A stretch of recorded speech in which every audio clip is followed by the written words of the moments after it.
স্বাভাবিক হতে শুরু করেছে গোপালগঞ্জের পরিস্থিতি। কারফিউ শিথিল করে আজ সকাল ৬টা থেকে রাত ৮টা পর্যন্ত ১৪৪ ধারা জারি থাকবে বলে জানিয়েছেন জেলা ম্যাজিস্ট্রেট।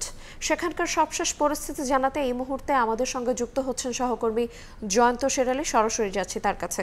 জয়ন্ত, ১৬ জুলাই এনসিপির কর্মসূচিকে ঘিরে গোপালগঞ্জে যে অস্থিতিশীল পরিস্থিতি তৈরি হয়েছিল, সেই অস্থিতিশীল পরিস্থিতি কিন্তু অনেকটাই কেটে গিয়েছে।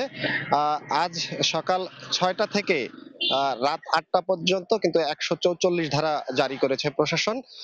তো গোপালগঞ্জের অবস্থা আমরা যেটা দেখেছি, শহরে অনেক যান চলাচল সহ সাধারণ মানুষের যে চলাচল, সেই চলাচল কিন্তু স্বাভাবিক।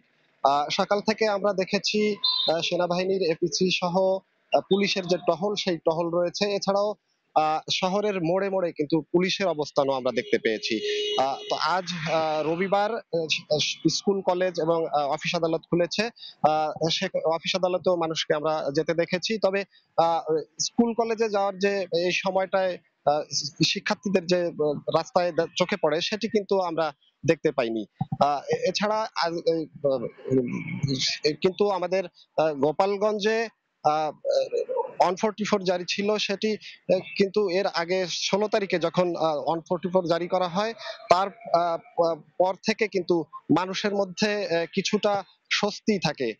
তো স্বস্তি থাকে। এরপরেও মানুষ কিন্তু গ্রেপ্তার আতঙ্কে রয়েছে। পুলিশের যে অভিযান, সেই অভিযান অব্যাহত থাকায় প্রত্যেক রাতেই কিন্তু অভিযান হচ্ছে। তো সাধারণ মানুষ বলছে যে যে ঘটনা সৃষ্টি হয়েছিল, সেই ঘটনা কিন্তু এখন অনেকটাই স্বাভাবিক।